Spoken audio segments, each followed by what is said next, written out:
Harlan, Mike here with MT-RSR, and today we're going to be going over balancing basics. Mike, why don't you share what we're going to be talking about today?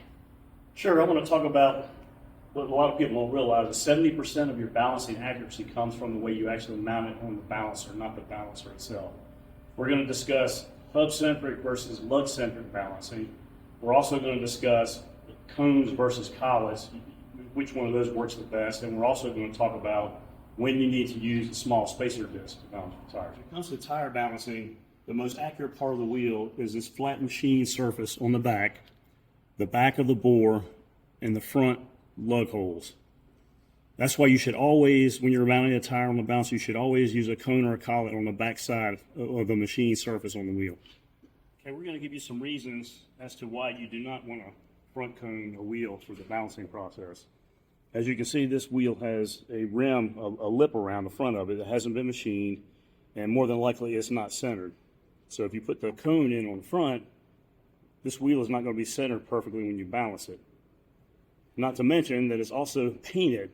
So the painted rims and the plastic clad wheels will get damaged, and the plastic clad wheels will actually get cracked if you front cone it. So it's impossible to balance a tire like that. Now on the back side, this is the part that's been machined. This is what's going to give you your accuracy. So this is where you want a cone. You want to put a cone or a collet on the back side of this. This will center the wheel perfectly, and you'll get the most accurate balance this way. Okay, now we're going to talk about the lug-centric balancing process that we use when we're using the SpeedPlate to lug-centrically balance a wheel. The first step in that process is choosing the right stud tip for the SpeedPlate. As you can see right here, this is a small conical lug nut. So you would go with the E-tip, which is a small conical tip.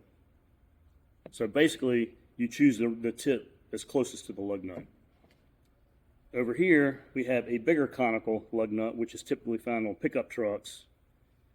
So you would use the bigger conical tip for these.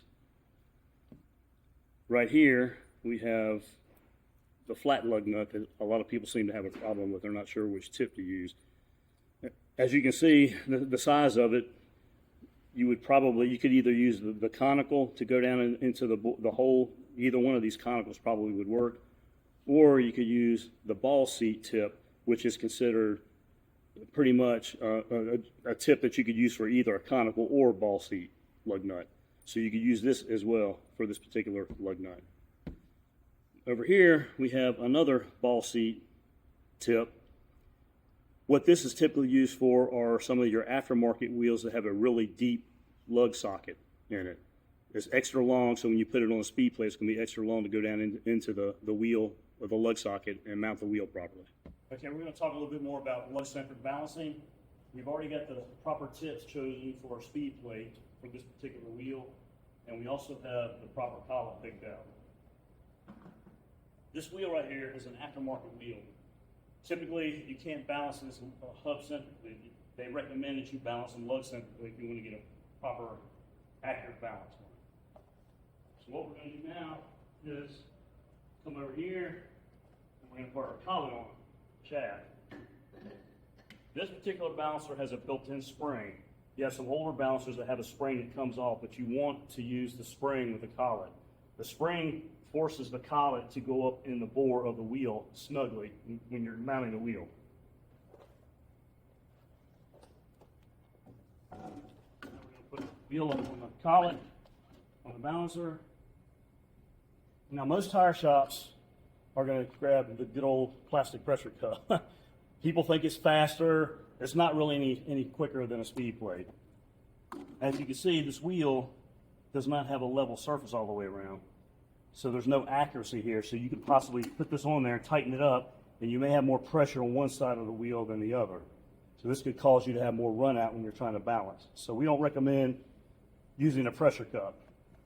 So we'll remove this, take the pressure cup off, and we're going to grab our SpeedPlate. Now, as you can see, the SpeedPlate has a finger grip on the back side. So this allows you to grip the wheel with one hand and hold the SpeedPlate with the other, and you can take your thumb and adjust it to fit the lug pattern. So we'll slide this on, adjust it to fit. On your wing nut, you don't need a pressure cup or a pressure ring on it. You pop both of those off, the nose on this speed nut will go up inside of the pressure ring on the speed plate. So you fit it right up inside of there. Tighten it up on the shaft.